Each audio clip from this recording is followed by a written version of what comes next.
दोस्तों नमस्कार, स्वागत है आप सभी का। अगर फिर से आई चलते हैं बिहार की ताज़ा खबरों की ओर, लेकिन उससे पहले अगर आपने अभी तक इस चैनल को सब्सक्राइब नहीं किया तो कर लें, जिससे कि आपको बिहार की ताज़ा खबर रोजाना मिलती रहे। पहली बार बिहार स्टाफ सिलेक्शन कमीशन के तीसरे पाली का क्वेश्चन पेपर लीक हुआ था, वो भी परीक्षा खत्म होने से महज 1 मिनट पहले। इस बात के सबूत आर्थिक अपराध इकाई की जांच में मिले हैं, जिसके बाद ईओयू की टीम ने अलग अलग जगहों पर छापेमारी की। सूत्रों के मुताबिक इस मामले में 2 लोगों को ईओयू की टीम ने अपने कब्जे में ले लिया है। पकड़े जाने के बाद इन्हें पटना लाया गया है। अब इनसे पूछताछ होगी, क्योंकि तीसरे चरण की परीक्षा का क्वेश्चन पेपर लीक होने के मामले में कई सवाल हैं, जिसका जवाब जांच एजेंसी जानना चाहती है। आपको यह जानकर आश्चर्य होगा कि तीसरे पाली का क्वेश्चन पेपर पटना में दानापुर स्थित बीएस कॉलेज से लीक हुआ था। सही तरीके से परीक्षा कराने के लिए इस बार बीएसएससी ने क्वेश्चन पेपर पर एक अलग तरह की कोडिंग की थी। इस बात को परीक्षा देने वाला कैंडिडेट सही तरीके से भाप नहीं पाया। अलीगढ़ बिहार में ठंड ने तोड़ा 10 साल का रिकॉर्ड। 5 दिन से सूरज नहीं निकला। पटना समेत 38 जिलों में तापमान सामान्य से 8 डिग्री नीचे। बिहार में ठंड ने 10 साल का रिकॉर्ड तोड़ दिया है। पिछले 5 दिनों से बिहार में सूरज नहीं निकल पाया। इसके चलते हाड़ कपा देने वाली ठंड का एहसास हो रहा। ठंडी हवा और आसमान पर कोहरा होने से गलन वाली ठंड का एहसास हो रहा। 17 जिलों में कोल्ड डे की हालात है। मौसम विभाग के मुताबिक ये स्थिति 10 जनवरी तक रहने की संभावना है। इस दौरान दिन के साथ ही रात के तापमान में भी 5 से 6 डिग्री की गिरावट होगी। इस कोल्ड डे की स्थिति बनी रहेगी। ठंड हवाओं की रफ्तार 5 से 7 किलोमीटर वृद्धि होने की वजह से दिन में कनकनी का एहसास होगा। इस दौरान पूरे दिन आसमान पर कोहरे का प्रभाव रहेगा। इससे शीतलहर की संभावना है। मौसम विभाग के मुताबिक बिहार में उच्च हवा का दबाव है। अलीगढ़ बेगूसराय में 6 जनवरी को लगेगा जॉब कैंप। बेगूसराय में बेरोजगार युवाओं के लिए खुशखबरी सामने आई है। बेगूसराय जिला नियोजनालय में 6 जनवरी को संयुक्त श्रम भवन ITI कैंपस पन्हास में 250 सीटों पर जॉब कैंप का आयोजन किया जाएगा। इसको लेकर जिला नियोजनालय की ओर से तमाम तैयारियां पूरी कर ली गई है। जॉब कैंप में गुजरात के कक्ष में काम करने वाली कंपनी बेरस्पून इंडिया लिमिटेड भाग लेगी, जहाँ पर ट्रेनी ऑपरेटर के 200 पदों एवं अप्रेंटिस फिटर इलेक्ट्रीशियन के 50 पदों पर नियोजन किया जाएगा। अलीगढ़ किशनगंज में 20 जनवरी को मुख्यमंत्री का आगमन तय। मुख्यमंत्री नीतीश कुमार का प्रस्तावित समाधान यात्रा को लेकर डीएम श्रीकांत शास्त्री के द्वारा जिला प्रशासन के अधिकारियों के साथ समाहरणालय सभा कक्ष में बैठक किया गया और उनके द्वारा सीएम की यात्रा के दौरान निर्धारित समीक्षा बैठक एवं क्षेत्र भ्रमण को लेकर बिंदुवार तैयारियों के लिए आवश्यक दिशा निर्देश दिए गए। मुख्य रूप से माननीय मुख्यमंत्री के किशनगंज प्रवास में उनके रात्रि विश्राम, उनके समूहों के साथ वार्ता, क्षेत्र भ्रमण, योजनाओं का शिलान्यास और लोकार्पण की समीक्षा की गई। अलीगढ़ पाटलिपुत्र यूनिवर्सिटी के स्टूडेंट्स के लिए काम की खबर। पाटलिपुत्र यूनिवर्सिटी में स्नातक सत्र 2022-25 एवं स्नातकोत्तर 2022-24 के रेगुलर एवं वोकेशनल बिलिस MBA एवं MCA एवं वैसे छात्र जिनका अभी तक पंजीयन नहीं हो पाया है, उन्हें पंजीयन कराने का अंतिम मौका दिया गया है। पंजीयन से वंचित छात्र यूनिवर्सिटी के पोर्टल पर जाकर 5 जनवरी और 6 जनवरी तक 100 रुपये विलम्ब शुल्क के साथ ऑनलाइन पंजीयन करा पाएंगे। PPU से स्नातक कर चुके छात्रों को पंजीयन नहीं कराना है। छात्र अपना माइग्रेशन अपलोड करने के बाद PG में विलम्ब शुल्क के साथ 561 रुपये एवं UG में पंजीयन के लिए बिहार बोर्ड के छात्रों को 411 रुपये देने होंगे। अलीगढ़ सिवान में पुलिस का एक्शन। 50 लाख से अधिक रुपए के विदेशी और देसी शराब को किया नष्ट। जहरीली शराब से मौत के बाद कार्रवाई।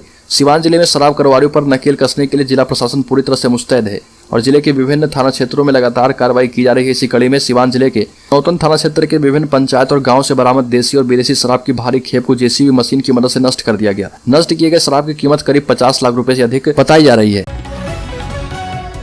अलीगढ़ बिहार के बाद देश की यात्रा करेंगे मुख्यमंत्री नीतीश कुमार। समाधान यात्रा पर निकले सीएम नीतीश कुमार ने बड़ी घोषणा की है और वो बजट सत्र के बाद देश की यात्रा पर निकलेंगे। यानी 2024 में होने वाले लोकसभा चुनाव की तैयारियों को लेकर वो विपक्षी दलों को एकजुट करने के ख्याल से देश की यात्रा करेंगे। इसके तहत वो दिल्ली के साथ ही अन्य राज्यों में विभिन्न दलों के नेताओं के साथ बैठक करेंगे।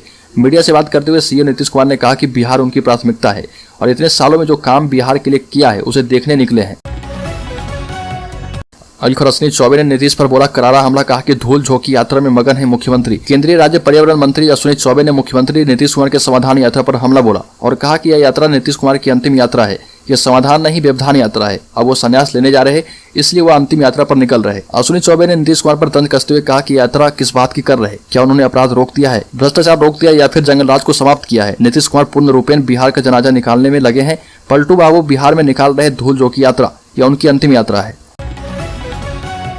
अलीगढ़ बीजेपी के राज्यसभा सांसद सुशील कुमार मोदी ने मुख्यमंत्री नीतीश कुमार के समाधान यात्रा को लेकर जमकर निशाना साधा और कहा कि यह उनकी निजी यात्रा है। इससे जनता को कहीं कोई फायदा होने वाला नहीं है, क्योंकि जनता के साथ कहीं भी इनकी मीटिंग नहीं होनी है। सुशील मोदी ने कहा कि हमने पहले ही कहा था कि 350 करोड़ रुपए खर्च करके बिहार में हेलीकॉप्टर और जेट इंजन वाले विमान खरीदे जा रहे हैं और इसी से नीतीश कुमार पूरे देश की यात्रा पर निकलेंगे। अलीगढ़ बेगूसराय में 3 दिनों में 42 कुत्तों का एनकाउंटर। आपको बता दें कि बेगूसराय में आदमखोर कुत्तों के एनकाउंटर के दूसरे दिन करीब 14 कुत्तों का शूट आउट किया गया। दरअसल बछवाड़ा थाना क्षेत्र में कुत्तों के आतंक को देखते हुए वन एवं पर्यावरण विभाग पटना की टीम ने ये एनकाउंटर किया और 16 आदमखोर कुत्तों को मार गिराया। वहीं दूसरे दिन भी 14 आदमखोर कुत्तों को बहियार में मार गिराया गया। वन एवं पर्यावरण विभाग पटना के आर्किटेक्ट शक्ति कुमार ने अपने 3 सदस्यीय टीम के साथ बसवाड़ा, कादरबाद, अरबा, भीखमचक एवं रानी पंचायत के बहियार पहुंचकर आदमखोर कुत्तों को बहियार में खोज कर करीब 14 आदमखोर कुत्तों को मारा। और शाहाबाद रेंज के नवनियुक्त डीआईजी नवीन चंद्र झा ने टॉप 10 अपराधियों की लिस्ट जारी करने के आदेश दिए और 4 जिलों के पुलिस अधीक्षकों को इसके निर्देश दिए गए हैं। शाहाबाद रेंज के नवनियुक्त डीआईजी नवीन चंद्र झा ने डेरी ऑन सोन स्थित अपने कार्यालय में योगदान दिया और जिसके बाद उन्होंने कहा कि शाहाबाद क्षेत्र के सभी जिला पुलिस अधीक्षकों के साथ समीक्षा की जाएगी और जिसके लिए उन्होंने शाहाबाद रेंज के रोहतास, कैमूर, आरा और बक्सर के टॉप 10 अपराधियों की सूची देने का निर्देश दिया ताकि शाहाबाद को अपराध मुक्त बनाया जा सके। इसके साथ ही सारे जिलों के लंबित कांडों का जल्द से जल्द निष्पादन भी तेजी से करने का निर्देश दिया। अलकर बिहार के शराबियों को तेज प्रताप यादव की 2 टूक कहा कि सड़क पर अगर घूमते दिखे तो गाड़ी में बिठाकर छोड़ देंगे थाना। बिहार में शराबबंदी के खिलाफ राज्य सरकार अपने फैसले पर अटल है। हालांकि इस बात को भी नकारा नहीं जा सकता कि प्रतिबंध के बावजूद प्रदेश में शराब की बिक्री हो रही है। हाल ही में तेज प्रताप यादव की गाड़ी को एक शराबी चालक ने टक्कर मार दी। उस वक्त तो तेज प्रताप का आरोपित के साथ सामना नहीं हुआ, लेकिन अब तेज प्रताप यादव ने घोषणा कर दी कि हम जब भी किसी शराबी को देखेंगे तो उन्हें रास्ते में पकड़कर थाने पहुंचा देंगे। अलकर बिहार में 13 जनवरी को मेयर, डिप्टी मेयर और पार्षदों का शपथ ग्रहण। बिहार में निकाय चुनाव की प्रक्रिया समाप्त हो गई है। अब नवनिर्वाचित मेयर, डिप्टी मेयर, मुख्य पार्षद, उप मुख्य पार्षद और सभी पार्षदों को शपथ दिलाई जाएगी। शपथ ग्रहण के लिए 13 जनवरी की तारीख तय की गई है। बिहार के 248 नगर पालिका में पार्षद, उप मुख्य पार्षद और मुख्य पार्षद के निर्वाचन की प्रक्रिया समाप्त हो चुकी है और इन सभी का शपथ ग्रहण करवाया जाएगा। शपथ के साथ अपने क्षेत्र के विकास का वादा पूरा करेंगे। पटना नगर निगम का शपथ ग्रहण समारोह अभी नहीं होगा। अलकर बिहार शिक्षा विभाग ने जामिया मिलिया की डिग्री पर नौकरी पाए शिक्षकों की सूची को किया तलब। जामिया मिलिया विश्वविद्यालय उर्दू, अलीगढ़, उत्तर प्रदेश की डिग्री के आधार पर प्रदेश में शिक्षक की नौकरी पाए शिक्षकों की सूची शिक्षा विभाग ने तलब की है। प्राथमिक शिक्षा निदेशक रवि प्रकाश ने सभी जिला शिक्षा अधिकारियों को पत्र लिखकर इस संदर्भ में जरूरी जानकारी मांगी है। रवि प्रकाश ने अपने पत्र में लिखा है कि जामिया उर्दू से डिग्री पाए ऐसे शिक्षक जिनके प्रमाण पत्र वर्ष 1997 के बाद जारी हुए हैं उनकी जानकारी भेजें। इस जानकारी में विशेष रूप से उनके नाम, पदनाम, नियुक्ति तिथि और संबंधित प्रमाण पत्र जरूर भेजें। अलकर रेलवे ने वीडियो जारी कर किया दावा, बंगाल नहीं बिहार के इलाके से हुआ वंदे भारत एक्सप्रेस पर पथराव। पूर्वी भारत की पहली वंदे भारत ट्रेन पर गत रात्रि पथराव की घटना में नया मोड़ आ गया। रेलवे ने दावा किया कि पथराव बंगाल से नहीं बल्कि बिहार के इलाके से किया गया।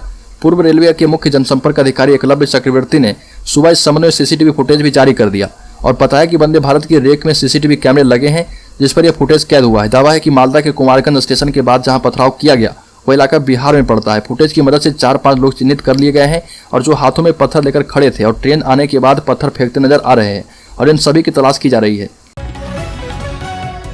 अलकर बीएसएससी परीक्षा में पेपर लीक होने के बाद अभ्यर्थियों ने बिहार बंद का आह्वान किया है। बिहार बंद के आह्वान को देखते हुए आरपीएफ और जीआरपी की टीम ने छपरा जंक्शन पर सुरक्षा व्यवस्था की पूरी तैयारी के साथ कमान संभाल ली है। छपरा आरपीएफ और जीआरपी की टीमों ने आंसू गैस, गनबॉडी प्रोटेक्टर सहित सभी संसाधनों के साथ छपरा जंक्शन के सभी platform, circulating area, foot over bridge आदि पर पेट्रोलिंग और फ्लैग मार्च शुरू कर दिया है।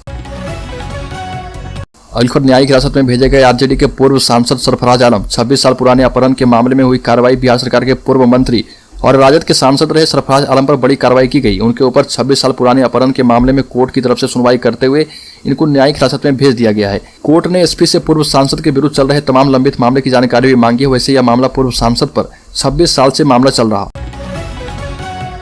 अलकर रावड़ी आवास पर फिर से नेताओं का होगा जमावड़ा। तेजस्वी यादव देंगे दही चूड़ा का भोज। नए साल में मकर संक्रांति के अवसर पर इस बार रावड़ी आवास एक बार फिर से नेताओं से गुलजार रहेगा। दरअसल डिप्टी सीएम तेजस्वी यादव मकर संक्रांति के अवसर पर दही चूड़ा का भोज करेंगे जिसमें गठबंधन के सभी घटक दलों के नेताओं को आमंत्रित किया जाएगा। लालू प्रसाद यादव एवं पूर्व मुख्यमंत्री राबड़ी देवी के सरकारी आवास पर काफी लंबे समय के बाद एक बार फिर से दही चूड़ा भोज का आयोजन किया जाएगा और इस दही चूड़ा भोज में गठबंधन सहित सभी दलों के नेता एवं कार्यकर्ता आमंत्रित होंगे। अलकर पटना में प्रोटेस्ट करने वाले बीएसएससी अभ्यर्थियों के खिलाफ एफआईआर। बिहार की राजधानी पटना में सड़कों पर उतरे बीएसएससी अभ्यर्थियों के खिलाफ एफआईआर दर्ज कर ली गई है। विरोध मार्च में शामिल छात्र नेता दिलीप कुमार समेत 5 को नामजद आरोपी और 1000 अज्ञात लोगों पर केस दर्ज किया गया है और इन अभ्यर्थियों की मांग है कि तीनों पालियों की परीक्षा रद्द की जाए, जबकि बीएसएससी ने सिर्फ एक ही पाली की परीक्षा रद्द की है। प्रोटेस्ट कर रहे छात्र इस बात से भी नाराज थे कि तेजस्वी यादव जब विपक्ष में थे तो उन्होंने पेपर लीक के बाद पुनर्परीक्षा आयोजित कराने में अभ्यर्थियों को भत्ता देने की बात कहते थे, सरकारी नौकरी देने की बात करते थे, लेकिन अभी के समय में बीएसएससी सीजीएल 3 की परीक्षा ली गई और उसमें भी पेपर लीक हो गई।